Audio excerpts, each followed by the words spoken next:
and the two guys standing in front of it.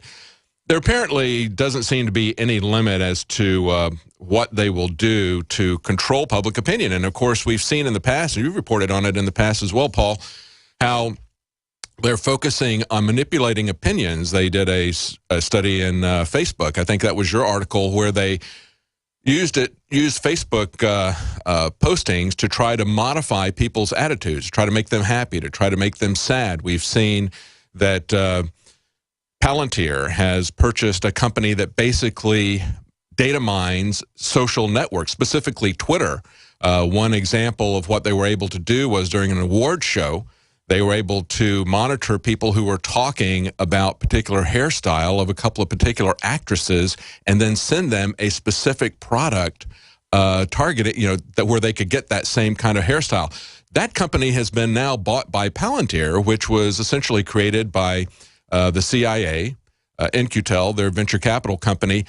That's what they're trying to do. They're trying to monitor everything in social media. They're trying to manipulate public opinion in social media, just like they're manipulating people to buy a particular hairstyle. They want to see what you're talking about, and then they want to send you information that's basically going to either reinforce what you're talking about or essentially change you from one opinion to another.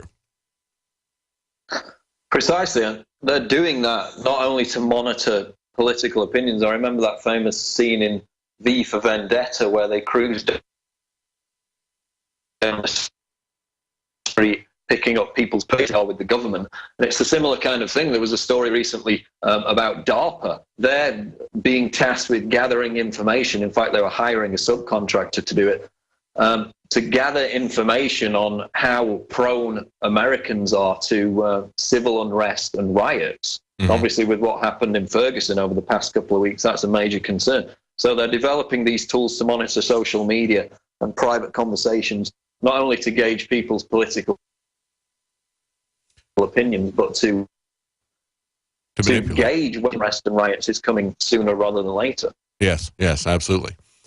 On a different note, I wanted to, and maybe I'm just kind of springing this on you, but I just noticed that they're having a final TV showdown tonight, debate in Scotland on independence. And they say this is the final debate that they're having there. Break that down for the people here in America. I know we got Scottish John that comes on a lot and does a promo for us. Tell us what's going on there in the UK in terms of Scotland, because we see this kind of devolution or secession that's going on in many places all over the world. People desiring, I think, in many cases, to have a little bit more local control. And so we see alliances that have been together, particularly in this case. They say Scotland's had a 307-year union with England, and there's a lot of people in Scotland, even though it's a minority of the people, it's still 43% against 57%. 43% of the people would like to break away from the UK, have their separation in Scotland, independence.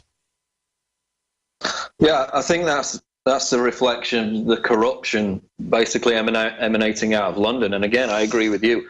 Any move towards devolvement where power is concentrated in more hands, it's local, it's not national, is something to be celebrated. So, while it's not an issue that I've followed that closely, the general principle of it, I would vehemently agree with. And I know for a fact that the establishment media in Britain has been vocally against it, pushing against Scotland's basically their secession from the United Kingdom. So it's something that I personally would support.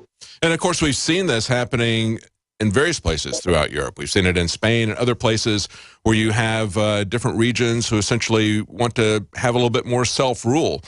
At the same time, in America, though, we see everything being more and more consolidated, and we also see that the consolidation is coming at an international level through these trade agreements that are happening. All of this is part of what General Petraeus said when he was in London. What comes after after America? And he said, well, that's the North American Union. So at the same time that people are trying to get their independence in many places like Scotland, there's a big move for that.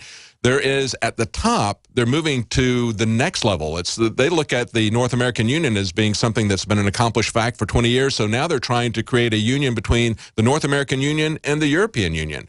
I think that's probably why we're seeing the rise of parties like UKIP in the UK as well, isn't it? Pushing back against that kind of consolidation. Precisely. And I mean, this agenda for world government, which in terms of Europe was happening way back in the 50s, they wanted to create a European political federation run directly from Brussels. In fact, there are Bilderberg documents which talk about that at length.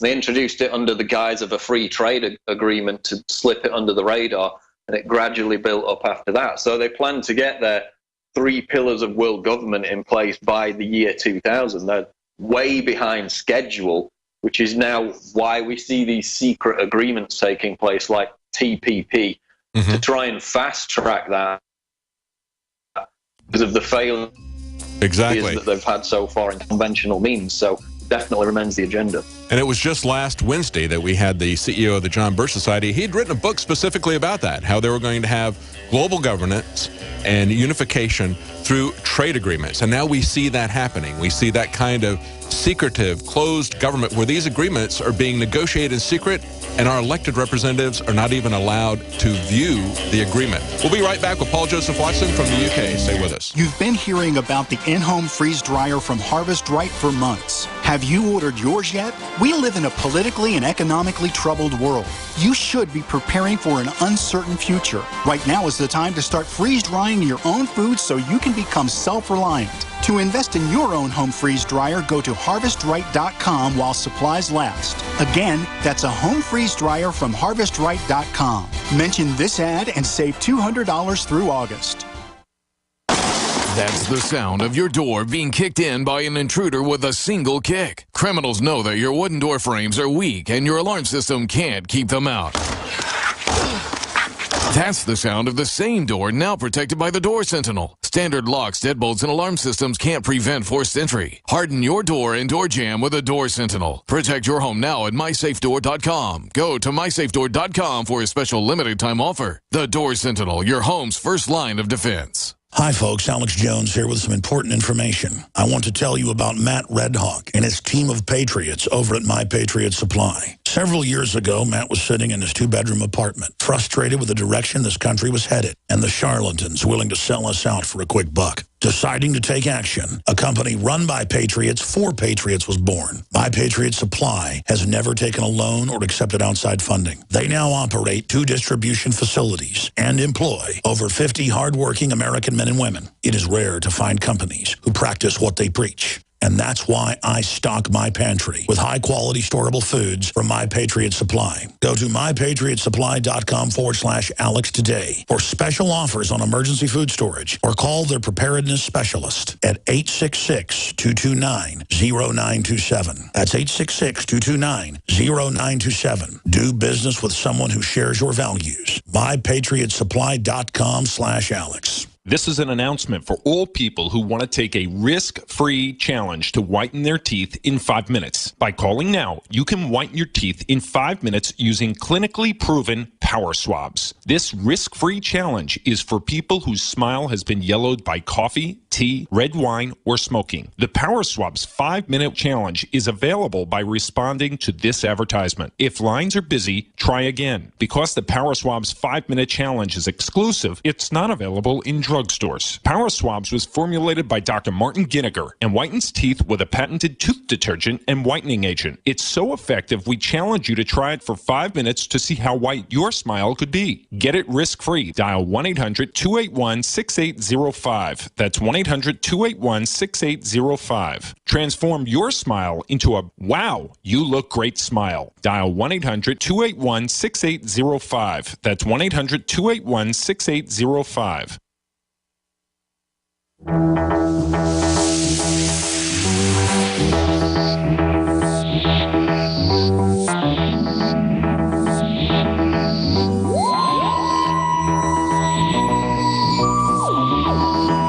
Welcome back to the Alex Jones Show. I'm David Knight here in Austin. We have Paul Joseph Watson with us on the phone from the UK. And of course, in the third hour, we're going to have Stan Deyo joining us. He's going to be talking about the recent increase in earthquakes. And of course, it was very active this weekend. We had a 6.1 earthquake in California. We had a 6.9 in Peru. We had warnings about a volcano that was imminent, about to explode in Iceland. Of course, they moved that down, but there's been a tremendous increase in volcanic activity. Stan Deyo is going to join us in the third hour. And at the bottom of this next hour, Alex Jones is going to be interviewing Joe Rogan. But in the few minutes that we've got left of this hour, I want to talk to you, Paul, about ISIS. Kind of break it down in general. We got a little bit away from that in the last segment. I started talking about the Scotland independence vote. But let's get back to ISIS. Talk about it in general. Tell us about its origins, its funding. Just kind of break that down a little bit for the audience. Well, this is the elephant in the living room nobody talks about when we're, getting increasingly involved again in Iraq and Syria, is being funded by America's biggest allies in the region. They're being called the richest terrorist group that ever existed. Their money is coming from Kuwait, Qatar, and Saudi Arabia, as well as Turkey. In fact, the Iraqi prime minister went on live television not long ago and pointed the finger directly at Saudi Arabia. He accused them of, quote, inciting and encouraging the terrorist movements. I accuse them of supporting politically and in the media and supporting them with money and buying weapons for them. So that was the Iraqi prime minister accusing Saudi, America's closest allies in the region, of directly supporting with weapons and training ISIS militants. And of course, we know back in 2012, many of these ISIS insurgents were in fact trained by the US at a secret base in Jordan in 2012. And again, they were training these militants to try and overthrow Bashar al-Assad, even though we saw videos of Foley beheading. We saw FSA rebels cutting out the internal organs of Syrian army soldiers and eating them on camera. We saw numerous beheadings, numerous slaughters of women and children, worse than anything you're going to see in that Foley video. And that was all being backed by your tax money, basically, by the US, by Britain, yes, to the tune of hundreds of millions of dollars. And so, again, a lot of these rebel groups that started off as so-called moderate rebel groups in Syria became increasingly more extreme, joined more extreme groups, pledged allegiance to the likes of Jabhat al-Nusra, and then later on ISIS. So the origin of this spread of ISIS throughout Syria, throughout Iraq, can be directly traced back to the Obama administration's policy of not only supporting FSA rebels in Syria, but in fact the overthrow of Gaddafi in Libya, because they then took a lot of those extremists, shipped them over into Syria to radicalize the factions that were already active in Syria. So this is blowback, if you want, deliberate malfeasance on behalf of the Obama administration and its foreign policy in Libya and Syria. And, of course, it's been going on much longer than that. It was the Reagan administration that essentially created al-Qaeda. At the time, they were calling them Mujahideen. And, of course, they also funded Central American revolutions. And it's always about a constant state of war. Of course, they have financial interests, immediate interests that they get rewarded for, but it is also about a constant state of war, having an enemy out there. They were very concerned about the peace dividend when that broke out. It's like, well, what are we going to do? We're going to have to downsize the military? We're going to have to get rid of the CIA? No, we've got a new mission for them, terrorism. Of course, it will never end because the enemy is so amorphous. Thank you for joining us, Paul Joseph Watson from the UK. We're going to be back in the next hour with Alex Jones and Joe Rogan, an interview. You don't want to miss that. And in the third hour, we're going to have Stan Deyo talking about the recent increases in earthquakes. Stay with us. Thank you for listening to GCN. Visit GCNlive.com today. This is Scottish John for Infowars.com. I know that most of you here in this commercial already know about the New World Order, eugenics, and all the other issues covered here at Infowars. The question is, do your friends and family know? If not, then I want to know why. Oh, I know it's tough to talk about this with some people. They might call you names, or they just want to talk about sports or soap operas. I say, so what? There's a battle going on out there right now. The ammunition is information, and the soldiers are you. It's time to transform your game from passive listening listener to active participant. We from Scotland have had our skin in this game for the greater part of the last 1,000 years, and I'm still fighting. If we don't all stand up right now, we're going to lose everything. The InfoWar is worldwide. Tell your friends about InfoWars and let them know that InfoWars doesn't print bull. It's real journalism and news backed up by documented fact. Step up and take your friends and family to Infowars.com, PrisonPlanet.tv and PlanetInfowars.com. The truth will set them free.